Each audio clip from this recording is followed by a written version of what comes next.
بسم الله الرحمن الرحيم، والصلاة والسلام على سيد الخلق سيدنا محمد عليه وعلى آل بيته أفضل الصلاة وأزكى التسليم. مرحبا بكم جميعا في القناة. صحة رمضانكم وصحة فطوركم، وإن شاء الله يا ربي يلقاكم الفيديو في صحة وعافية.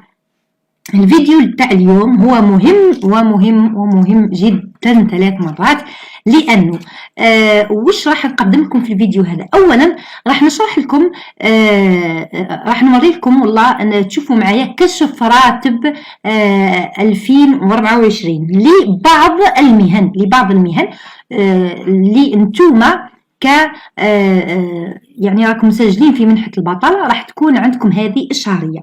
إذا الحاجة الأولى راح تشوفوا كشف راتب كي تدخلوا تخدموا شحال أقل شهرية رايحين تخلصوها في 2024 إن شاء الله، لأنه على بالكم بلي زيادة تاع السيد رئيس الجمهورية راح تقيسكم، لأنه راح تطبق في جونفي أو فيفري 2024. إذا أنتم رايحين تدخلوا مباشرة بالشهرية الجديدة، ماهيش راح تقيسكم الشهرية القديمة.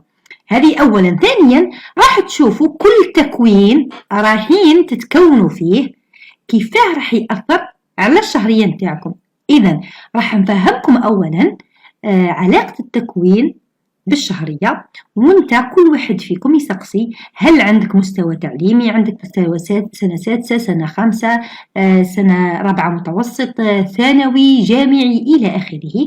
كل واحد فيكم يعرف مستوى ولا الشهاده نتاعو، او الشهاده نتاعو والتكوين اللي راهو يدير فيه، ويعرف مستقبلا وش هي الشهريه اللي راح يديها. في الفيديو هذا ان شاء الله راح نوري لكم الحسابات مع الشهادات. اذا اول حاجه الشيء اللي راح نعطيه لكم هو متعلق مباشره بعام 2024.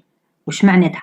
الناس اللي تفهم ونتبع النقطه الاستدلاليه، مثلا عامل مهني اللي هو الصنف واحد كما راكم تشوفوا معايا هنا، النقطة الاستدلالية الحالية اللي راهو يخلص بها 325، لأنه السيد رئيس الجمهورية زاد هذا العام 75 نقطة. ولكن الشيء اللي راني نهضر عليه هو النقطة الاستدلالية تاع 2024. ثم إن شاء الله كي تتعينوا راح تطبق عليكم إن شاء الله الشهرية تاع 2024. الناس اللي تعينت في 2023 تطبق عليها نتاع الشهرية الحالية، ولكن الأغلب الظن أنه الأغلب سيدمج خلال عام 2024 بحول الله سبحانه وتعالى. إذا والناس اللي راها تتعين دركا وراح تقيس هالزيادة يعني أكيد في 2024. إذا هذا الجدول وش راه يمثل لكم انتوما كمنحة راكم مسجلين في منحة البطالة. هذا الجدول راح يفهمكم الآن انتوما ناس بطالين ما عندكم حتى فكرة على عالم الشغل، وش علاقة الخدمة بالتكوين بالشهرية بالترقية إلى آخره. في الفيديو هذا راح نحاول نفهمكم ببساطة علاش راهم يعيطوا لكم للتكوين، وكي تتكونوا وش علاقة التكوين بالشهادة بالشهرية.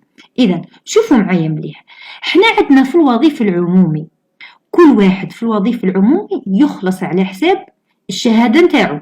كيفاه تفرق ما بين واحد عنده شهادة تاع ليسانس ولا الدكتوراه وشهادة تاع ابتدائي ولا ما عندوش خلاص؟ كاين حاجة اسمها الصنف. إذا كلما زاد الصنف معناها عندك مستوى تعليمي أكبر. أقل مستوى تعليمي هو الصنف رقم 1. شوفوا معايا، إذا كان عندك مستوى سنة سادسة من التعليم الابتدائي، يعني هذه ذكري أليبوك كانت السنة السادسة من التعليم الابتدائي أو أقل، الآن يعني السنة الخامسة سنكياماني، يعني السنة السادسة من التعليم الابتدائي أو أقل، يعني سنة أولى ثانية ثالثة، أو ماكش قاري خلاص مباشرة في الوظيفة العمومي راح يصنفوك في الصنف رقم 1. الصنف رقم 1 هذا هو أقل أجر في الجزائر. أقل أجر في الجزائر النقطة الاستدلالية نتاعو هي 400 نقطة. الله أعلم راكم دركا عدتوا تعرفوا وش معناها النقطة الاستدلالية. النقطة الاستدلالية هذه ببساطة هي كي تضربها في 4500 تلقى الأجر القاعدي. الآن الأجر القاعدي هذا نتاع واحد عنده نيفو تاع سنة سادسة ابتدائي أو أقل، يعني ماهوش قاري خلاص. أجر القاعدي هذا هل هو الشهرية؟ لا، أجر القاعدي هذا ماهوش هو الشهرية، هذا اللي تسمعوا به يقولوا صالير دو باز. الأجر القاعدي هذا هو اللي تبنى عليه الشهرية. يعطولك مجموعة من المنح اللي تحسب على أساس الأجر القاعدي، يتحسبوا مع بعضهم، ينقصوا لهم الضمان الاجتماعي والضريبة، ومن بعدك تلقى الشهرية الصافية. أنا ما نخلط لكمش المعلومات، أفهموا فقط باللي المؤهل أو الشهادة يقابله صنف واحد، النقطة الاستدلالية 400 ومليون و800 عفوا هي الأجر القاعدي. إذا راح نحط لكم عدة فيديوهات، ولكن إذا عجبكم الفيديو حطوا لي الجيم. إذا هذا الفيديو وعد الحق إلى 40,000 جيم 50,000 جيم راح نكمل لكم كل الوظائف اللي ممكن انتوما تتوظفوا بها، وراح نعطي لكم أيضا بحول الله سبحانه وتعالى الحسابات كشف الراتب تاع كل واحد فيكم بالنيفو نتاعو وشحال راح يخلص إن شاء الله في 2024 إذا كان في العمر بقية. إذا حطوا لي هذاك الجام ولحقوا لي جام إلى 40,000 مشترك. أنا ثاني نتحمس لأنه هذه فيها خدمة كبيرة بزاف. هذه خدمتها أنايا ماشي لوجيسيال لقيتو، خدمته بليكسل، وهذه حسابات يعني حسابات ومعلومات كثيرة. إذا تعبت فيها، إذا تشجعوني بالجام بنكمل لكم فيديوهات أخرى. إذا اليوم نهضروا فقط عن الناس اللي هما سنة سادسة ابتدائي أو مقراش خلاص، نشوفوا الشهرية نتاعو، ثم إن شاء الله الفيديوهات القادمة رايحين نشوفوا الناس الآخرين.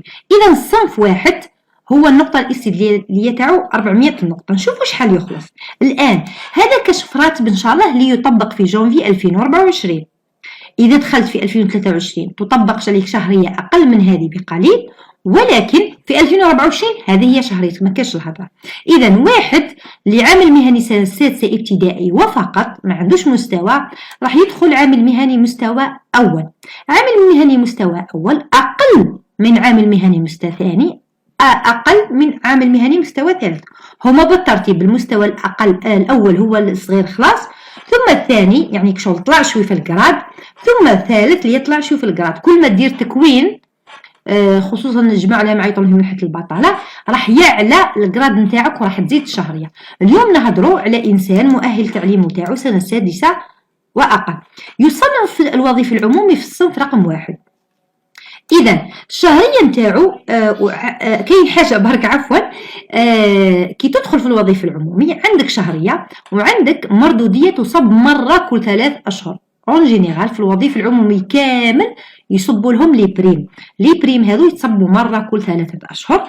اذا اقل شهريه ممكن تديها في 2024. علاه نقول اقل؟ يعني على حساب القطاع اللي راح تدمج فيه. اذا كان قطاع فحشوش يعني راح تصح لك اكثر من 3 ملايين، واذا كان قطاع يعني عادي كما القطاعات اللي نعرفوها راح تصح لك هذه الشهريه. كاين حاجه فقط، هذا المثال درته على موظف الوضعيه العائليه متزوج زوجته لا تعمل. وش معناها؟ معناها راح نطبق له 80,000 في الشهريه. عدد الاطفال 1 راح يخلص عليهم 30,000 في الشهريه. لماذا اول مره في الحسابات ندير متزوج وندير عدد الاطفال 1؟ علاش؟ لانه بزاف كي نحسب لهم وبعد يقولوا لي لقيت الشهريه اللي لقيتها في الكونت زايده ب 80,000. نقول لهم هذيك 80,000 راهم صبوا لكم 80,000 تاع المراه. كاين اللي يصبوا له المنح العائليه يشوف بلي حساباتي وكانها يعني جايه ناقصه ب 80,000 ولا ناقصه ب 120,000، ولكن ينسى بلي الحسابات نتاعي يزيد لها المنح العائليه. نعتبروا هذا موظف متزوج يخلص على مرته 80,000 وعدد الاطفال 1. اذا كنت عازب نقص 80,000 تاع المراه ونقص 30,000. إذا كنت عامل مهني مستوى أول فإنه الشهرية نتاعك راح تكون 3,22,000 هذا في عامك الأول يعني مازال بسم الله، وكل 3 أشهر يصبوا لك 1,320,000. العام الثاني نفس الشيء، العام الثاني نفس الشيء، العام يعني بعد 3 سنوات تولي شهريتك 3,112,000 والمردودية 1,380,000. بعد 6 سنوات عمل راح شهريتك تلحق 3,150,000 والمردودية 1,430,000. بعد 16 سنة عمل راح تخلص 3,340,000 والمردودية 1,620,000. نفترضوا بعد 20 سنة عمل تولي شهريتك 3,420,000 والمردودية 1,690,000. بعد 31 سنة عمل 3,700,000 و1,900,000 كمردودية. 31 سنة عمل إن شاء الله يا ربي تكون الشهرية تبدلت وتكون زيادات أخرى وإن شاء الله ربي يفتح علينا ويكثر غير البحبوحات المالية. إذا هذا به تشوفوا العلاقة ما بين الشهادة اللي هي سنة سادسة ابتدائي والصنف والنقطة الاستدلالية والأجر القاعدي وشفتوا شحال الشهرية.